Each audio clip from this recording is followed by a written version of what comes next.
안녕하세요. 일에 대한 그리스도교 관점을 함께 소개하고 나누는 파이미니스트리 코포스 연구소 기본과정 일의 신학입니다. 나눔을 시작하기 앞서 먼저 양해를 구합니다. 지난주에 2-1강을 진행했을 때 2강은 다음 주, 즉 오늘까지 진행하는 것으로 말씀을 드렸으나 준비하는 가운데 너무 많은 내용이 방대하게 집약되기 때문에 시간이 너무 길어지는 것을 염려해서 오늘과 다음 주에 거쳐서 2-2와 2-3강으로 나누어서 진행하겠습니다. 그래서 오늘은 일의 신학 2-2강, 왜 한국교회에는 일의 신학이 필요한가입니다. 지난 2-1강에서 우리는 20세기와 21세기 한국인의 일 이야기를 함께 살펴보았습니다. 한국인에게 일은 단순한 직업이나 경제활동만이 아니었습니다. 일은 한 시대의 생존 방식이었고 가족을 지키는 책임이었으며 가난을 벗어나는 길이었고 나라를 세우는 수고였습니다. 식민지의 시간 속에서 일은 빼앗긴 소명이 되었습니다. 6.25 전쟁 이후에는 무너진 삶을 다시 붙드는 방식이었습니다. 산업화의 시대에는 가난을 벗어나고 나라를 세우는 길이었습니다. 성장의 시대에는 안정과 성공의 약속이었습니다. 하지만 IMF 이후 그 안정의 약속은 크게 흔들렸습니다. 일은 점점 더 불안과 자기 증명의 언어가 되었습니다. 그리고 21세기 오늘날 한국 사회에서 일은 더 복잡한 현실이 되었습니다.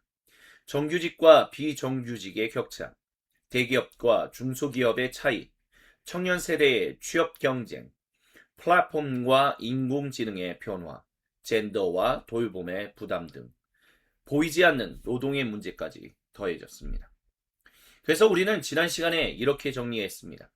한국교회 성도들은 일요일에는 주님의 은혜를 받지만 월요일에는 다시 평가와 성과 그리고 생존의 언어 속으로 들어간다고요. 일요일에는 하나님 나라를 고백하지만 월요일에는 성공, 불안, 그리고 자기 증명의 압력 속에서 살아갑니다. 이것은 성도들이 믿음이 없어서 생기는 문제가 아닙니다. 오히려 성도들이 실제 삶의 현장에서 얼마나 복잡한 압력 속에 살아가는지를 보여주는 현실입니다. 그래서 지난주 2-1강에서 우리가 했던 마지막 질문은 이것이었습니다. 교회는 성도들의 월요일을 신학적으로 돌보고 있는가입니다. 바로 이 질문이 오늘 우리를 2-2강으로 이끕니다. 오늘 우리는 한 걸음 더 들어가 한국 사회 속에서 성도들의 일이 이렇게 복잡해졌다면 한국 교회에는 왜 일의 신학이 필요한지, 왜 교회는 성도들의 일요일만이 아닌 월요일도 함께 살펴야 하는지, 왜 예배당 안에 믿음이 회사, 가정, 학교, 시장, 그리고 플랫폼과 돌봄의 자리까지 이어져야 하는지에 대해서 함께 이야기 나누겠습니다. 왜 한국교회에는 일의 신학이 필요할까요? 이 질문을 시작할 때 우리가 가장 먼저 보아야 할 것은 교회 밖이 아닌 교회 안입니다. 일요일 예배당에 앉아있는 성도들을 한번 생각해 보십시오. 그들은 주님께 예배 드리는 사람들입니다. 주님 말씀을 듣고 주님께 찬양하며 기도하고 하나님 앞에 나아온 사람들입니다. 이들은 거의 대부분 월요일 아침 다시 삶의 현장으로 돌아가야 하는 사람들입니다. 성도들은 몸으로는 예배당에 앉아 있지만 마음속에는 삶의 현장을 함께 안고 있습니다. 회사, 가정, 학교, 병원, 시장, 공장, 플랫폼, 돌봄의 자리, 관계의 무게, 생계의 걱정, 미래의 불안이 함께 들어와 있습니다. 교회는 성도들의 월요일을 알면서 그들에게 단지 예배 잘 들으십시오라고 말할 수 없습니다. 물론 예배는 중요합니다. 그러나 예배가 정말 하나님 백성을 새롭게 하는 자리라면 그 예배는 성도들의 월요일과 끊어져서는 안 됩니다. 하지만 안타깝게도 교회는 이를 잘 잊어버리고 성도들의 월요일을 충분히 신학적으로 돌보지 못했던 적이 많습니다. 우리는 성도들이 교회 안에서 얼마나 봉사하는지는 자주 묻지만 성도들이 월요일부터 토요일까지 어떤 압력 속에서 살아가는지는 충분히 묻지 못할 때가 많습니다. 우리는 성도들이 교회 사역에 얼마나 헌신한지는 강조하지만 성도들의 일과 수고 그리고 돌봄 자체가 하나님 앞에서 어떤 의미를 가지는지는 충분히 말하지 못할 때가 있습니다. 바로 여기에 일의 실학이 필요합니다. 일의 실학은 성도들의 월요일을 교회 밖의 부차적인 문제로 보지 않습니다. 일의 실학은 성도들 삶의 현장을 하나님 앞에서 다시 보게 합니다. 성도들이 일하며 돌보는 그리고 배우며 버티는 책임지며 관계를 지키는 자리 모두가 하나님 앞에서 의미 있는 자리입니다. 그것은 하나님이 성도들을 보내시는 삶의 현장입니다. 우리가 지난주에 살펴본 것은 그렇게 단순한 직장 생활의 문제가 아닙니다. 한국교회 성도들은 생존과 성장, 희생과 성공, 불안과 자기 증명의 이야기 안에서 살아가고 있습니다. 그 이야기는 성도들의 생각, 선택, 그리고 정체성을 깊이 형성해 왔습니다. 성도들은 월요일부터 토요일까지 단지 돈을 벌기 위해 일하지 않습니다. 가족을 책임져야 한다는 압박, 뒤처져야 안 된다는 불안, 그리고 성공해야 한다는 기대 속에서 일합니다. 쓸모 있는 사람을 계속 증명해야 한다는 마음으로 일하고 있습니다. 그렇다면 교회는 이 이야기를 어떻게 다루어왔을까요? 한국교회는 오랫동안 성도들에게 예배의 중요성을 가르쳤습니다. 기도의 중요성을 가르쳤고 말씀을 듣는 것, 말씀을 아는 것에 대해서 그것이 얼마나 중요한지를 가르쳤으며 교회 공동체를 섬기는 헌신의 중요성을 강조해 왔습니다. 이 모든 것은 귀한 일입니다. 그러나 문제는 교회 안에 열심히 성도들의 월요일을 자동으로 해석해 주지는 못한다는 데 있습니다. 성도가 예배에 잘 참석한다라고 해서 그 성도의 일이 복음 안에서 해석되는 것은 아닙니다. 성도가 교회 봉사를 많이 한다고 해서 그 성도가 삶의 현장에서 겪는 불안과 압박이 저절로 신학적으로 돌봄받는 것은 아닙니다. 성도가 교회 프로그램에 열심히 참여한다고 해서 그 성도가 회사와 가정, 학교와 시장, 플랫폼의 자리에서 자신을 어떻게 이해해야 하는지를 저절로 배우지 않습니다. 교회 안에 열심히 월요일의 신학을 대신할 수는 없습니다. 성도들은 일요일에는 주님의 은혜를 받습니다. 하지만 월요일에는 다시 세상의 언어로 자신을 해석할 때가 많습니다. 나는 하나님의 사랑받는 자녀입니다 라고 일요일에는 고백하지만 월요일 삶의 현장에서는 나는 아직 쓸모있는 사람인가? 라는 질문에 붙들립니다. 하나님 나라를 먼저 구하라 라는 주님 말씀을 듣지만 월요일이 되면 성공과 생존, 성과의 압력 속에서 마음이 흔들립니다. 이것은 성도들이 믿음이 부족해서 생기는 이슈가 아닙니다. 교회가 성도들의 일 이야기를 복음으로 충분히 읽어주지 못했기 때문에 생기는 문제이기도 합니다. 그러므로 한국 교회는 성도들에게 교회 안에서 무엇을 해야 하는지만 가르쳐서는 안 됩니다. 모든 삶의 현장에서 자신이 누구인지, 왜 일하는지, 무엇을 섬기며 살아야 하는지, 성공과 실패를 어떻게 이해해야 하는지, 보이지 않는 수고와 돌봄을 하나님 앞에서 어떻게 보아야 하는지를 함께 가르쳐야 합니다. 바로 여기에 일의 신학이 필요합니다. 일의 신학은 예배와 봉사를 낮추는 신학이 아닙니다. 오히려 예배를 더 깊이 이해하게 만드는 신학입니다. 참된 예배는 예배당 안에서 끝나지 않습니다. 참된 예배는 성도들을 다시 삶의 현장으로 보냅니다. 교회는 성도들을 교회 안에만 붙잡아두는 공동체가 아닙니다. 교회는 성도들이 삶의 현장에서 하나님 나라의 백성으로 살아가도록 세우고 보내는 공동체입니다. 그러므로 우리는 이렇게 질문해야 합니다. 교회는 성도들의 일 이야기를 복음으로 해석하고 있는가? 교회 안에 열심만이 아닌 월요일에 삶까지 붙드는 신학이 우리에게 있는가? 이 질문이 바로 오늘 우리가 일의 신학을 이야기해야 하는 이유입니다. 그렇다면 왜 한국교회는 교회 안의 열심을 그렇게 중요하게 여기게 되었을까요? 이 질문은 한국교회를 비난하기 위한 질문이 아닙니다. 오히려 한국교회를 더 공정하게 이해하기 위한 질문입니다. 왜냐하면 한국교회가 예배, 기도, 말씀, 전도, 복음, 봉사, 그리고 헌신 등을 강조해 온 데에는 분명한 역사적 이유가 있기 때문입니다. 한국교회는 편안한 시대 속에서 성장한 교회가 아닙니다. 일제강점기의 억압, 해방 이후의 혼란, 한국 전쟁의 폐허, 가난과 생존의 압박, 급격한 도시화와 산업화, 정치적 불안과 사회적인 갈등 속에서 한국교회는 성도들을 붙들어야 했습니다. 실제로 한국교회는 한국 사회 근대화 과정에서 교육, 의료, 사회복지, 민주화 운동 등 여러 공적 영역에서 중요한 역할을 감당했습니다. 그리고 20세기 산업화와 산업적 격변 속에서 부흥운동, 새벽기도, 전도운동 등을 통해 대중종교로 크게 확산되었습니다. 그러므로 예배는 단지 종교 행사가 아니었습니다. 예배는 무너지는 삶을 다시 하나님 앞에 세우는 자리였습니다. 기도에는 불안한 시대를 견디는 영적 호흡이었습니다. 성경 공부와 제자 훈련은 흔들리는 성도들에게 삶의 기준을 세워주는 훈련이었습니다. 전도와 봉사는 가난하고 외로우며 뿌리 뽑힌 사람들에게 새로운 공동체를 제공하는 방식이기도 했습니다.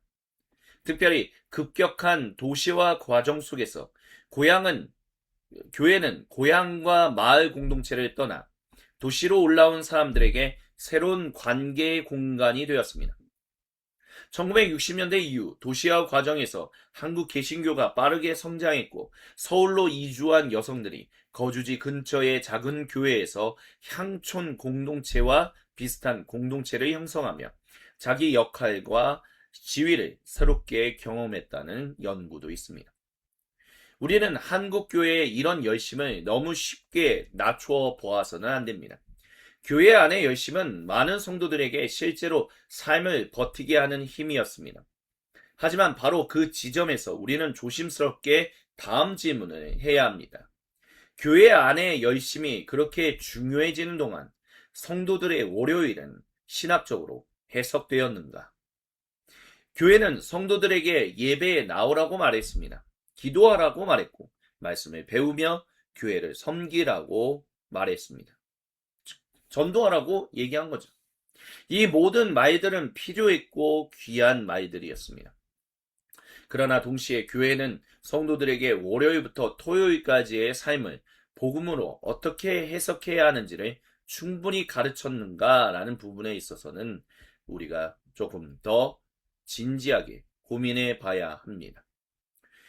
회사에서 성과 압박을 받을 때 성도가 자신을 어떻게 이해해야 하는지, 가정에서 돌봄과 가사의 무게를 질 때 그 수고는 하나님 앞에서 어떤 의미를 가지는지, 사업을 하며 돈을 벌고 사람을 고용할 때 복음은 어떤 기준을 제시하는지, 치열한 경쟁 속에서 성공과 실패를 경험할 때 성도는 자기 가치를 어떻게 찾아야 하는지, 불공정한 구조와 부당한 요구 앞에서 성도는 어떻게 정직, 지혜, 그리고 인내를 배워야 하는지, 이런 질문들은 성도들의 실제 삶과 아주 가까운 질문입니다. 그러나 한국교회는 이 질문들을 교회 안에서 충분히 신학적으로 다루지 못한 경우가 많았습니다. 여기에는 몇 가지 이유가 있습니다. 첫 번째, 삶의 현장을 너무 쉽게 세상으로 보았습니다. 교회 안의 활동은 거룩한 일이고 교회 밖의 일은 세속적인 일이라고 나누어 생각했습니다. 두 번째, 성도의 직업과 노동을 신학의 중요한 주제로 여기지 않았습니다. 일은 먹고 살기 위한 현실이고 신앙은 예배와 기도 그리고 교회 생활의 문제라고 생각했습니다. 세 번째, 한국 사회 전체가 성장과 성공의 언어에 깊이 붙들려 있었습니다. 더 빨리 성장해야 하고 더 많이 이루어야 하며 더 큰 결과를 내야 한다는 시대의 언어가 교회 안에도 자연스럽게 들어왔습니다.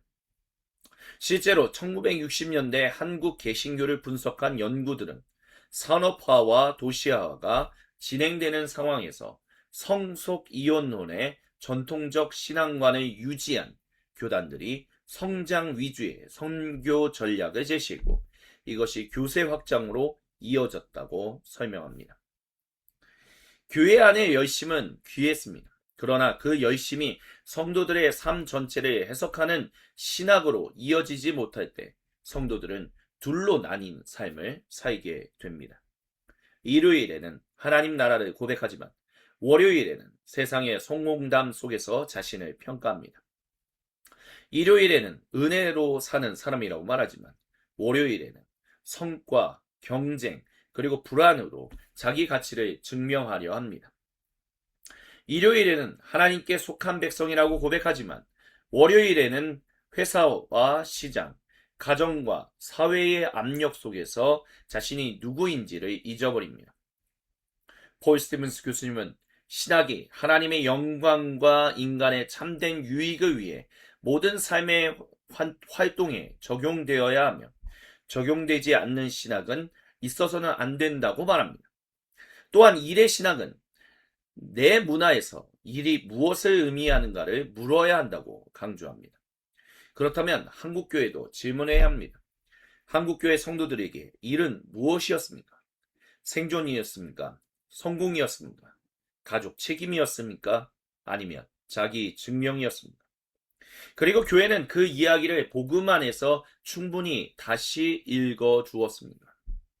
맥락화된 일의 신학은 단순히 성경 구절 몇 구절을 일에 적용하는 것이 아닙니다. 그것은 하나님의 변하지 않는 말씀과 성도들이 실제로 살아가는 시대와 문화를 함께 붙들고 신학하는 일입니다. 동시에 복음이 그 문화의 좋은 점을 살리고 왜곡된 점은 비판하게 하는 일입니다. 그러므로 우리가 지금 말하고 있는 것은 교회 안의 열심을 줄이자는 이야기가 아닙니다. 오히려 그 열심이 깊어져야 합니다. 예배가 정말 예배라면 성도들이 월요일까지 비추어야 합니다. 기도가 정말 기도라면 성도들 삶의 현장 속에서 선택, 두려움, 그리고 책임까지 품어야 합니다. 말씀이 정말 주님 말씀이라면 교회 안에서만이 아닌 회사와 가정, 학교와 시장, 플랫폼과 돌봄의 자리까지 해석해야 합니다. 한국교회에 일의 신학이 필요한 이유가 바로 여기에 있습니다.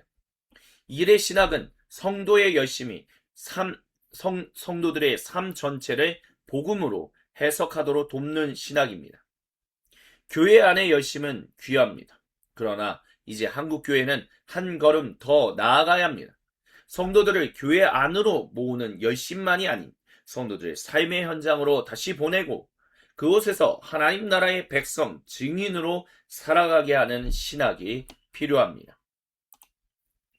방금 전에 살펴봤던 대로 한국교회가 교회 안의 열심만을 강조하게 된 사연은 20세기 한국인이 겪었던 일 이야기와 관련되어 있습니다.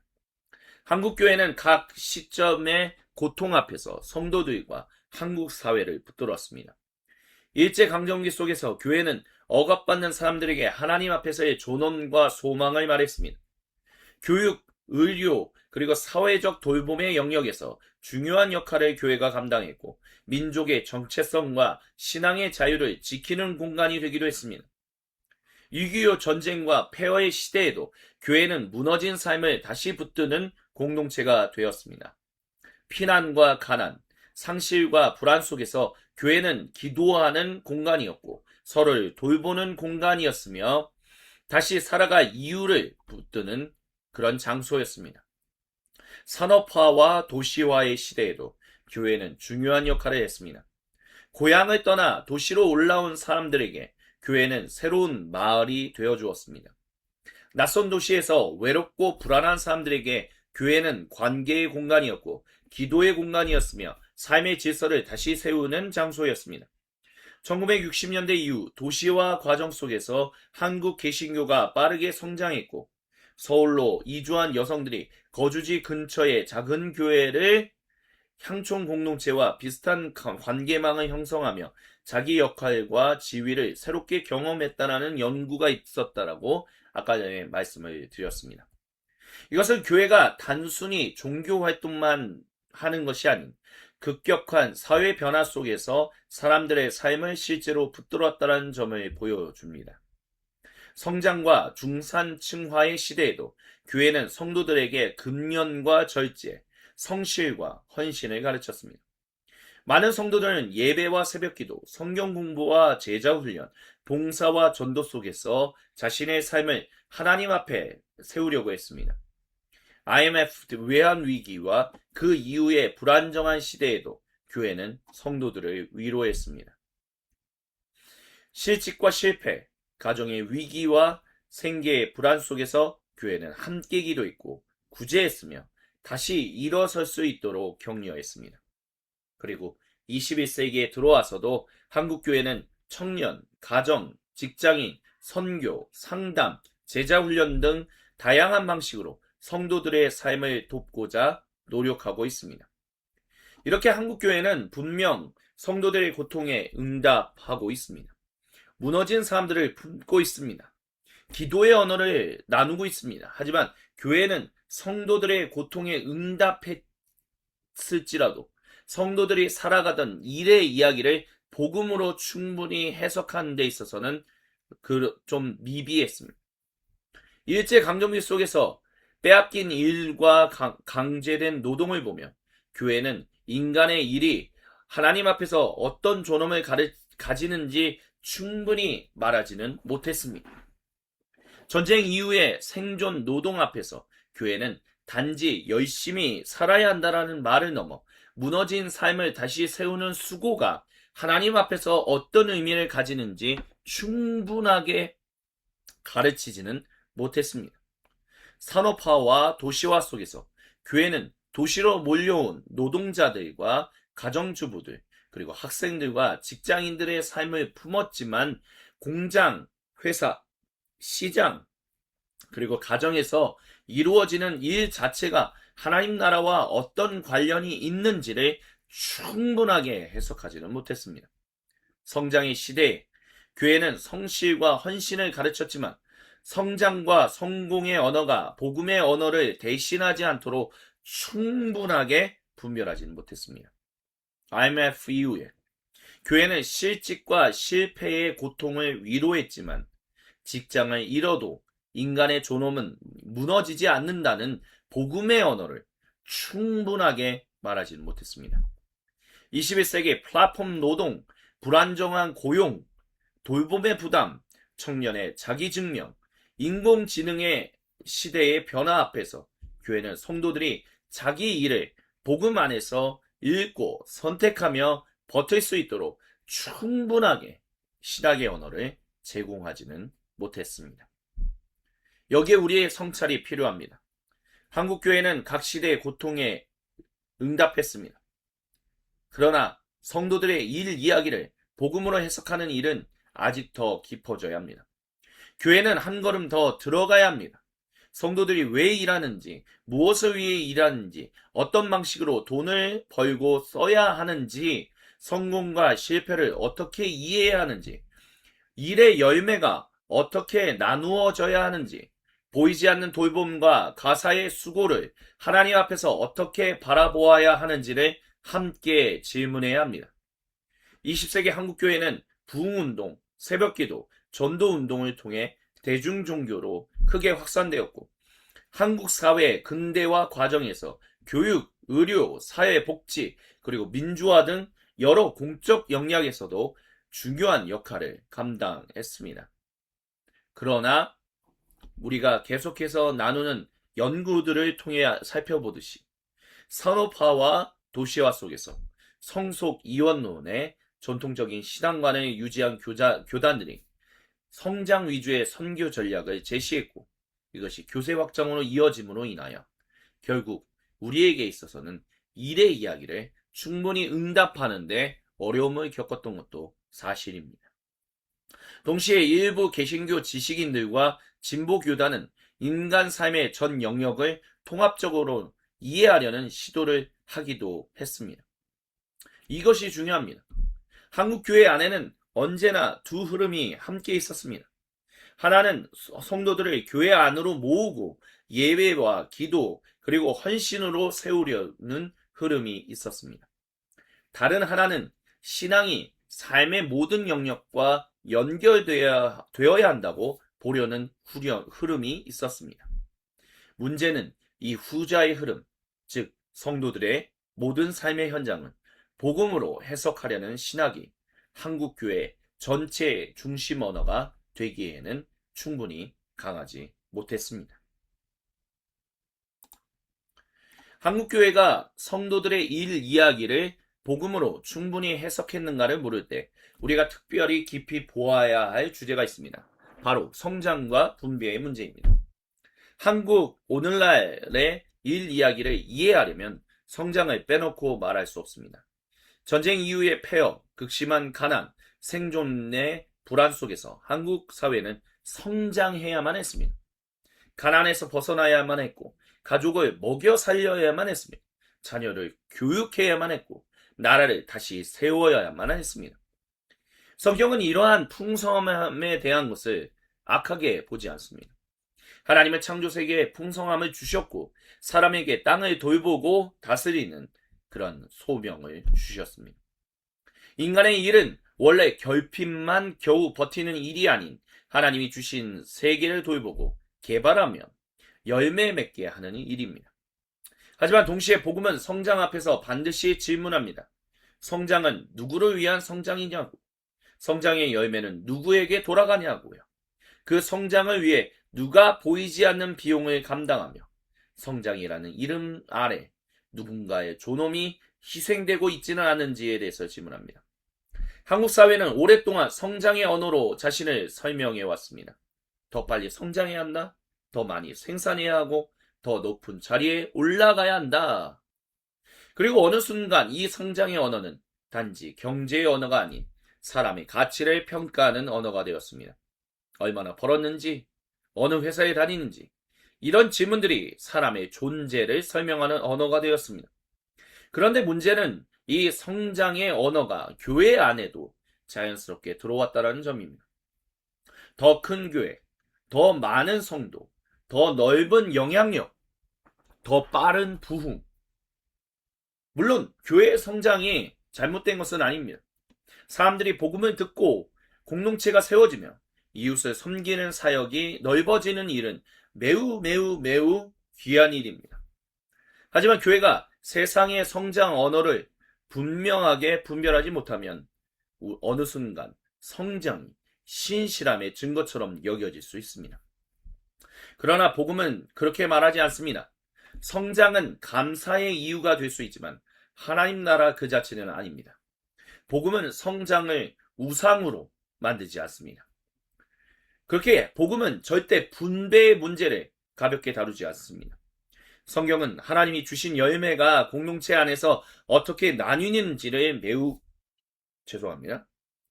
중요하게 봅니다. 구약 성경의 율법에는 가난한 사람, 나그네, 고아, 과부를 위한 배려가 반복해서 등장합니다. 추수할 때 밭에 모퉁이를 다 거두지 말라라는 주님 명령은 단순히 자선이 아닌 하나님 백성의 경제 질서 안에 약자를 위한 공간을 남겨두라는 명령이었습니다. 안식일, 안식년, 그리고 신년의 정신도 마찬가지입니다. 하나님은 하나님의 백성이 끝없는 생산과 축적의 질서에만 붙들리지 않기를 원하셨습니다. 예언자들도 반복해서 질문했습니다. 너희 예배가 정의와 연결되어 있느냐?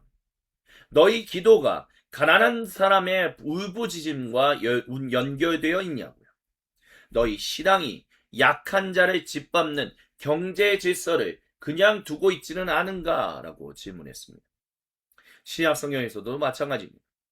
예수님은 하나님 나라를 선포하시면서 가난한 사람, 병든 사람, 소외된 사람, 죄인으로 밀려난 사람들을 가까이 하셨습니다. 초대교회는 성령님 안에서 서로의 필요를 돌보는 공동체를 이루었습니다. 주님의 형제 야고보가 저술한 야고보서는 부자와 가난한 사람을 차별하는 교회를 강렬하게 책망합니다. 그러므로 분배는 복음의 주변부 문제가 아닙니다. 그것은 하나님 나라의 정의와 샬롬에 깊이 연결된 문제입니다. 물론 여기서 조심해야 할 점들도 있습니다. 주님 복음은 우리에게 질문합니다. 우리가 왜 성장하려고 하는지, 우리는 무엇을 위해 생산하고 축적하는지, 우리가 얻은 열매는 누구를 살리고 있는지, 나눔은 단순한 동정인지 아님 하나님 나라의 정의와 샬롬을 드러내는 삶인지, 이런 것들을 우리에게 질문합니다. 성경적 관점에서 보면 성장은 창조의 풍성함과 연결되어야 하고, 분배는 언약 공동체의 정의와 연결되어야 합니다. 다시 말해 복음은 우리에게 이렇게 말합니다. 성장은 필요합니다. 하지만 성장이 우상이 되어서는 안 됩니다. 분배는 필요합니다. 하지만 분배는 단순한 시혜나 이미지 관리가 되어서는 안 된다라고 복음은 우리에게 말합니다. 일의 열매는 나 혼자 쌓아 올리는 성취가 아닌 하나님 앞에서 이웃과 공동체 그리고 창조 세계를 섬기는 책임이 되어야 합니다. 그런데 한국교회는 이 지점에서 충분한 복음의 언어를 제시했을까요? 성도들이 성장의 시대를 살 때 교회는 성실과 근면을 가르쳤습니다. 귀한 일들입니다. 하지만 동시에 교회는 성도들에게 충분히 질문했습니까? 당신의 성공은 누구를 살리고 있는지, 당신의 기업과 직업은 누구의 존엄을 살리고 있는지, 당신이 얻은 생명은 그 열매는 어떻게 나누어지고 있는지, 당신의 일은 하나님 나라의 정의와 샬롬을 어떻게 드러내고 있는지, 교회가 이 질문들을 충분히 하지 못한다면 성도들은 주님 복음을 믿으면서도 세상의 성장 이야기를 그대로 따라가게 됩니다. 일요일에는 주님의 은혜를 말하지만 월요일에는 성공으로 자신을 증명하게 됩니다. 일요일에는 하나님 나라를 고백하지만 월요일에는 더 많이 소유하는 것을 구원의 표지처럼 여기게 됩니다. 일요일에는 이웃사랑을 말하지만 월요일에는 일의 열매가 누구에게 돌아가는지를 묻지 않습니다. 이것이 바로 한국교회의 일의 신학이 필요한 이유입니다. 복음은 우리의 일과 열매가 누구를 살리는지를 질문합니다. 한국교회가 이 언어를 회복할 때 성도들은 월요일의 삶을 다르게 보기 시작합니다. 일은 자기 성공을 위해 증명하는 무대가 아닌 하나님이 주신 세상을 돌보는 자리가 됩니다. 소득은 자기 안전만을 위한 성벽이 아닌 하나님 나라의 책임을 감당하는 도구가 됩니다. 나눔은 남는 것을 덜어주는 행위가 아닌 하나님이 주신 열매를 이웃과 함께 누리는 삶입니다. 바로 이것이 성장과 분배 앞에서 한국교회가 다시 붙들어야 할 복음의 언어입니다. 오늘 우리는 왜 한국교회는 일의 신학이 필요한가? 라는 질문을 붙들고 함께 걸어왔습니다. 먼저 우리는 지난 시간에 살펴본 한국인의 일 이야기를 다시 떠올렸습니다. 한국교회 성도들은 단순히 직장 생활을 해온 것이 아닙니다. 생존과 성장, 희생과 성공, 불안과 자기 증명의 이야기 안에서 살아왔습니다. 그 이야기는 성도들의 생각, 선택, 그리고 정체성을 깊이 형성해 왔습니다. 그리고 오늘 우리는 그 질문을 한국교회 안으로 가져왔습니다. 한국교회는 왜 교회 안의 열심을 그렇게 중요하게 여기게 되었을까요? 그것은 일제강점기, 전쟁, 가난, 산업화, 도시화, 사회적인 혼란 속에서 한국교회가 실제로 성도를 붙들기 위한 것이었다라고 우리는 같이 살폈습니다. 예배는 무너진 삶을 하나님 앞에 다시 세우는 자리였고요. 기도에는 불안한 시대를 견디는 영적 호흡이었습니다. 말씀과 제자훈련 그리고 봉사는 흔들리는 성도들에게 삶의 기준과 공동체를 제공했습니다. 그렇기 때문에 교회 안의 열심은 귀한 것입니다. 하지만 우리는 동시에 이제는 더 깊은 질문을 던져야만 합니다. 그 열심이 성도들의 월요일을 충분히 해석해주고 있는지, 성도들이 회사와 가정, 학교와 시장, 그리고 돌봄의 자리에서 겪는 압박, 불안, 그리고 책임, 성공, 실패를 복음으로 읽도록 도와주고 있는지, 한국교회는 성도들의 일 이야기를 하나님 나라의 이야기 안에서 충분히 다시 말해주고 있는지, 오랜 시간 동안 우리는 여기서 공백을 경험하고 있습니다. 한국교회는 성도들의 고통에 응답했습니다. 그러나 성도들의 일 이야기를 복음으로 해석하는 일은 아직 더 깊어져야 합니다. 우리는 성도들에게 단지 열심히 예배하십시오, 기도하십시오, 봉사하십시오, 성실하게 사십시오 라고만 말할 수 없습니다. 이 모든 것들이 귀한 것이지만 성도들은 월요일에 더 구체적인 질문을 마주한다는 것을 우리는 반드시 잊지 말아야만 합니다. 나는 왜 일하는가? 나의 성공은 누구를 살리는가? 내가 얻는 열매는 어떻게 나누어져야 하는가? 직장을 잃어도 내 존엄은 무너지지 않는가? 보이지 않는 돌봄과 가사의 수고도 하나님 앞에서 의미가 있는가? 성과와 경쟁의 압력 속에서도 나는 하나님의 사랑받는 사람으로 살아갈 수 있는가? 이 질문들이 바로 성도들의 월요일에 놓여있는 질문들입니다. 이 질문들 앞에서 이제 한국교회는 일의 신학을 껴안아야 합니다. 일의 신학은 교회 안의 열심을 낮추는 신학이 아닙니다. 오히려 그 열심을 더 깊게 만드는 신학입니다. 예배가 정말 예배라면 성도들의 월요일까지 비추어야 합니다. 기도가 정말 기도라면 성도들의 삶의 현장 속 두려움, 선택, 그리고 책임까지 품어야 합니다.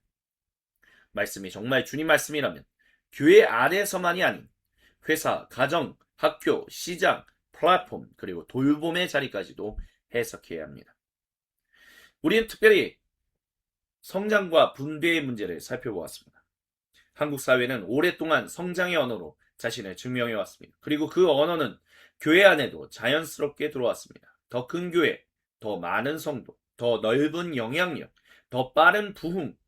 그러나 주님 복음은 우리에게 질문합니다. 성장은 누구를 위한 성장이며 그 열매는 누구에게 돌아가냐? 성장은 감사의 이유가 될 수 있지만 하나님 나라 그 자체가 아니다라는 것을 우리는 잊지 말아야 합니다. 또한 더불어 분배는 단순한 자선이 아닌 하나님 나라의 정의와 샬롬에 연결된 문제임을 우리는 잊지 말아야 합니다. 복음은 우리의 일과 열매가 누구를 살리는지를 항상 매 순간마다 질문합니다. 그래서 오늘 2-2강의 결론은 이것입니다. 한국교회의 열심은 귀했습니다. 하지만 이제 그 열심은 성도들의 월요일까지 흘러가야 합니다. 교회는 성도들의 일요일만 보아서는 안 됩니다. 교회는 성도들의 월요일도 보아야 합니다. 교회는 성도들이 교회 안에서 무엇을 하는지만 질문해서는 안 됩니다. 성도들이 삶의 현장에서 누구로 살아가고 있는지, 무엇을 섬기고 있는지, 무엇을 두려워하고 있는지, 어떤 이야기에 붙들려 있는지를 함께 질문해야 합니다. 일의 신학은 바로 이 공백을 복음으로 다시 읽는 신학입니다. 다음 시간에는 여기서 한 걸음 더 나아가고자 합니다. 그렇다면 교회는 성도들 삶의 현장을 어떻게 돌보아야 할까요? 성도들의 일은 교회 사역의 도구일까요? 아니면 하나님께서 성도들을 보내신 삶의 현장일까요? 신우회와 직장 사역은 어떤 가능성과 한계를 가지고 있을까요? 지역교회는 성도들의 월요일을 어떻게 복음으로 품고 세우며 파송할 수 있을까요? 이 질문을 가지고 다음 이 시간 삶의 현장을 돌보는 교회에 대해 함께 나누겠습니다. 오늘은 여기까지입니다. 감사합니다.